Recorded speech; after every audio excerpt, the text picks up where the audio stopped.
para frente. Vamos abrir os trabalhos falando do indiciamento do Bolsonaro. A PF indiciou o Bolsonaro hoje, apresentou a denúncia, pela falsificação dos certificados de vacina. Além do Bolsonaro, o Mauro Cid e mais outras 15 pessoas foram indiciadas. Próximo passo agora é o Ministério Público tomar a decisão se apresenta denúncia ou não. Não. Primeiro vai para o Ministério Público. Depois o Ministério Público apresenta a PGR. O Ministério Público vai ter que tomar a decisão se apresenta denúncia ou arquivo. E aí depois vai para a PGR. Ou seja, agora teremos uma série chamada Esperando o Gonê. Exatamente, Esperando o Gonê. Entre os indiciados, tem advogado do Bolsonaro, tem enfermeira da Prefeitura de Duque de Caxias, tem secretário de Saúde de Duque de Caxias, tem médico, tem a esposa do Mauro Cid, é um povo todo, tem deputado federal, é muita gente envolvida nessa falsificação aí do certificado de vacina. Muita gente pode dizer o seguinte, mas, poxa, vão condenar, vão indiciar o Bolsonaro por causa de falsificação de vacina. Eu acho que é bom lembrar, né? É bom a gente recordar o que foi, né, a campanha insidiosa do Bolsonaro a favor da Covid, né? Que não era contra só a vacina, não, era a favor das pessoas morrerem a rodo aí por causa da Covid. Muito desses mais de 700 mil mortos pela Covid são causados diretamente pela ineficiência e pela canalice daquele governo, né, em não combater, em bater de frente com a ciência, bater de frente com a racionalidade nas medidas que deveriam ser utilizadas para evitar a mortandade, né, o absurdo de gente morta que foi que aconteceu, né, que foi registrado durante a pandemia aqui no Brasil.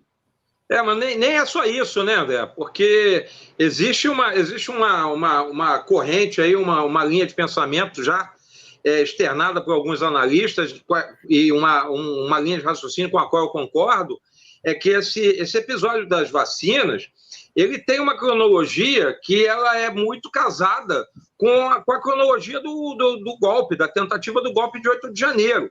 Porque a falsificação dos certificados ela se dá no final de dezembro, às vésperas da viagem do Bolsonaro para os Estados Unidos. Viagem essa, né, que Bolsonaro acreditava que ele até poderia entrar nos Estados Unidos ainda antes do final do mandato com um passaporte presidencial, sem precisar fazer a comprovação de vacinação. Mas uma eventual permanência nos Estados Unidos poderia implicar na exigência dessa documentação.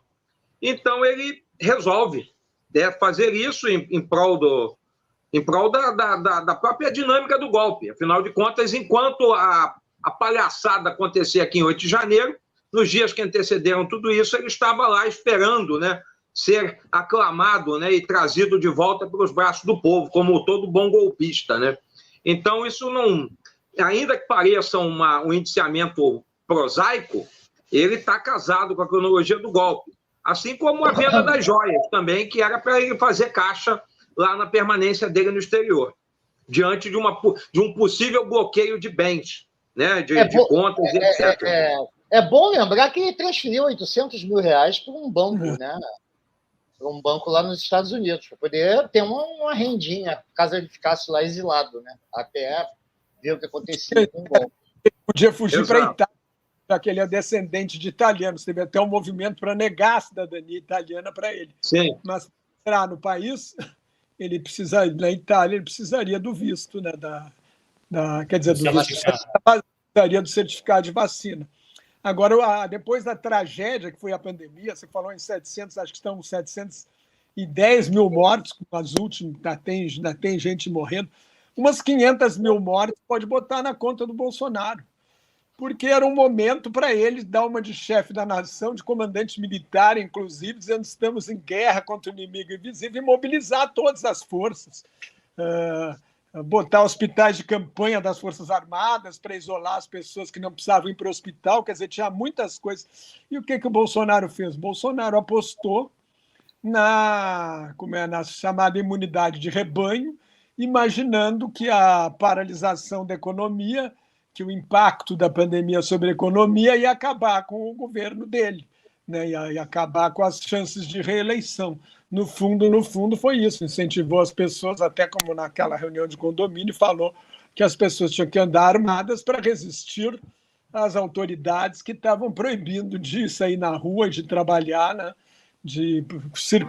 Restringindo a circulação de pessoas para reduzir o contágio, né? Então, o Bolsonaro, e depois ele foi indiciado, né, foi acusado de 9 crimes pela CPI, e o Procurador-Geral da República da época engavetou, mas há uma expectativa que a atual Procuradoria-Geral da República vá resgatar, né, Está reunido nesse momento com integrantes da CPI para discutir o desarquivamento dessas denúncias. Isso é fundamental. Mas você estava falando, né, Nelson, dessa questão política dele, de não parar a economia. Eu acho que, acima de tudo, teve também a necessidade de você se alinhar com esse discurso negacionista, obscurantista da extrema-direita global em relação à negação da ciência. Também. O Trump, em outras palavras, né, imitou a estratégia do Trump diante da pandemia, que era... Exatamente. Eu acho que isso é mais criminoso. Né? Isso é mais criminoso. Você advogar pelos seus interesses e pelo seu eleitorado. Na verdade, o que o Bolsonaro fez durante a pandemia foi agradar uma corrente ideológica completamente pirada, né? Anti-ciência, de negação da ciência, que hoje traz um efeito nocivo para a nossa sociedade. Né? As pessoas não estão vacinando as crianças, famílias... Abaixo... O índice de vacinação da dengue não está abaixo do que se tinha de expectativa, né? As pessoas passaram a duvidar da vacinação. E eu me recordo eu me recordo de quando a gente mais novo, quando nasceu meu filho, quer dizer, tem 40 anos, do Zé Gotinha, daquela coisa da vacinação, de você entender aquilo como uma forma de combater as doenças, etc. e tal. E o legado que esse governo, que esse desgoverno deixou, um desses legados foi essa descrença de parte da população de hoje duvidar da eficiência da ciência e eficiência das vacinas, né?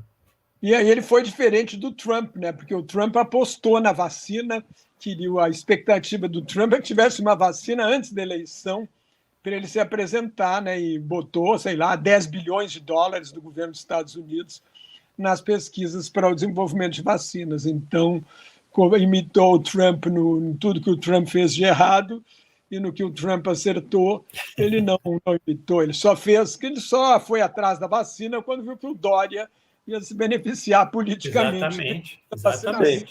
Não, e a partir daí começa a guerra maluca com o STF, né? Porque ele se sentiu desautorizado pelo STF. Não fosse o STF, talvez ele não tivesse comprado as milhões de vacinas que eram necessárias. É bom lembrar. É bom lembrar antes que, se não fosse o STF, as medidas me falta a palavra agora, isolamento, né? De isolamento e tal, que foi o STF que autorizou os governos estaduais a implantarem essas medidas, porque ele não queria. E aí, se isso não acontecesse, imagina o tamanho do número de mortos que seria multiplicado, porque as pessoas iam estar na rua, iam estar se contaminando, etc. e tal.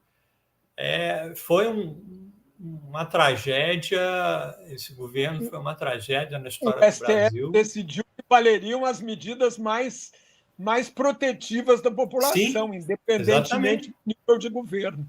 E ele era o que menos queria proteger. Ninguém chegou a brigar, né, com o Dória, o governador de São Paulo, que o ministro da Saúde, na época, o Mandetta, foi se reunir Então, você tem a pior pandemia em 100 anos.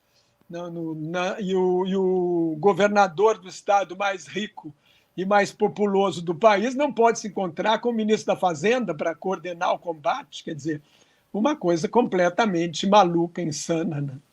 É impressionante, né, a força dessa desgraça chamada Jair Bolsonaro, porque ele, mesmo estando errado, ele conseguiu destruir politicamente o Dória. Sim, sim. Ele destruiu o Dória. O Dória acabou politicamente. O Dória desistiu da política depois e o Dória teve, com todas as críticas que você possa fazer ao Dória, eu tenho... E são muitas. E são muitas. Nesse momento, ele foi muito importante. Ele teve um papel... Porque ele era... E isso, para mim, é o que se pode destacar positivamente nessa história, é porque o Dória era aliado de primeira hora do Bolsonaro. Ele se elegeu lá na tal chapa Bolsodória. Ele poderia ter surfado na onda, mas ele, ainda assim, ele bateu de frente e falou, não, isso é inconcebível, eu não posso aceitar isso, eu não posso aceitar... Porque burro ele não uma insanidade, né? Uma insanidade. Burro uma insanidade. Como